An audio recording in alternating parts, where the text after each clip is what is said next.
Hello, welcome to Miniature Realms. My name's Stuart. I thought it'd be fun to take a quick look at some spell trackers I've been sent for Warhammer the Old World.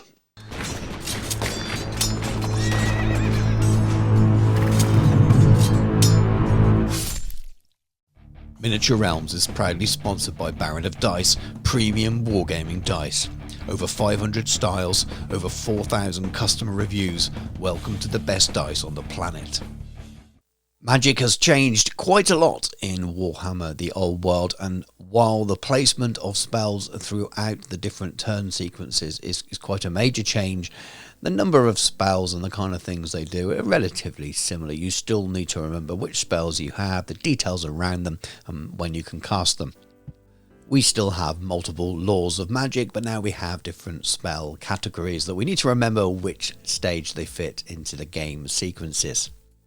And if you're like me, you forget those things all the time, so have to make notes, use crib sheets, print things out, scribble down on bits of paper, use the cards that Games Workshop sell, use some of the third-party cards that are out there, make your own, any host of different solutions to help you remember your spells, what they can do, what you need to roll, and when you need to use them in the game.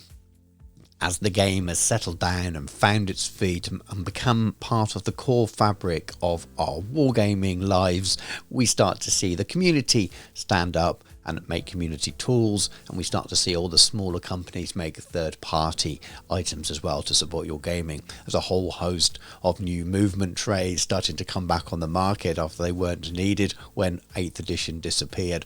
And then of course there are lots of new MDF terrain and scenery and things that come up, and also they're useful for counters and markers, and in this case for tracking your spells and knowing what spells you've got in the game, which for someone like me is a big help at times, or just play dwarves like I do half the time and you don't really have many spells to keep track of anyway.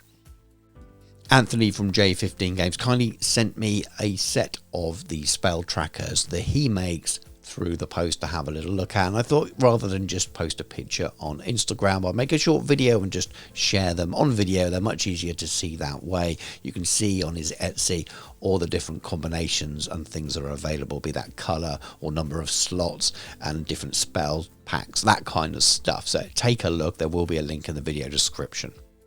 So these are full colour, they came pre-made, and you've got a little wipeable strip so you can write the name of your character on. It's a little reminder on the back of what categories of spell can be cast in which phases of the game, which I really like. It's the kind of thing I'd forget. So you can just flick it over and have a little look and you've got that reminder straight away.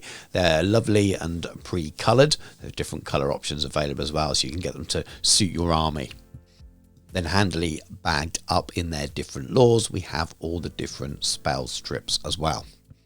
These are all MDF, but they're white on one side, so it's very, very clear to see what you're looking at or you're reading, and you choose your spell law, and then you just add in the spells depending on your wizarding level. So this small one has 2 slots for your level 2 wizard. So you choose your 2 spells, you pop them in there, and you've got this little handy thing to keep with your dice on the side of the table during the game with all the information you need.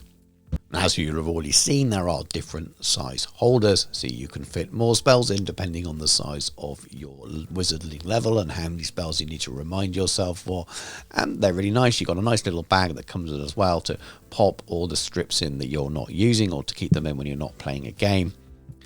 And I think they're really fun, neat little things. I quite like gaming gadgets. It won't be for everyone. Lots of people will just say, well, you just print off the lore or write them down, and you've even got the details of what the spell does. And being me, I might even need to check that as well. But if you just want a quick reminder of what you need to cast, the range, that kind of stuff, in terms of what category of spell as well and when it can be cast, that's quite handy. Some people like tools like this, some people don't. But they're really, really nice if you like that kind of thing. I decided to wrap my spells up with elastic bands. I think I get a few small elastic bands and you can sort them into their laws, and they pack down relatively small. I always carry around a dice tray now, so it just all sits in there, so it's quite easy to carry around, and they look fine on the table. At least it's easier than losing little bits of card and things like that. So have a look at them if they interest you. Thank you very much for watching the video. I think they were pretty cool, and thank you very much, Anthony, for sending them over to me. For those of you who are interested in purchasing those spell trackers, I'll pop a link to Anthony's Etsy store below. He's got lots of other stuff on there as well for 40k, for Age of Sigmar. There's some really cool pre-printed or pre-coloured 40k terrain on there. I know just that seems to be the flavour at the moment. Games Workshop are releasing their own with their Kill Team boxes, so they've got MDF as well, which is new. TT Combat have just released a Kickstarter for pre-coloured, pre-printed MDF terrain for 40k. War Bases are just launching some pre-coloured World War II terrain, I believe, made out of MTF. Micro Art Studio are already doing some pre-coloured stuff. It seems to be the trend right now. So if you're interested in those things, you've seen a lot of it recently, and you're thinking about getting some from your table, go and follow that link and have a look what they've got there for 40k as well. I know it's something I might pick up for my games with my son. And it's only a short video, but if you're new to the channel and you love Warhammer the Old World, go and check out all the other content that is on there. There's absolutely bucket loads of Warhammer the Old World content, most of it painting tutorial based, but a few big projects and a few discussion points and things like that as well. So loads there to keep you interested. If you like other games, loads of that as well. So if you are new to the channel, maybe hit the subscribe button so you don't miss anything in the future. If you're not new to the channel and you'd like to support the channel further, I've got loads of affiliate links in that video description down below as well, including a link to the channel's Discord and the channel's Patreon, so please do check them out. But anyway, thank you very much for watching. Take care, and I'll catch you soon.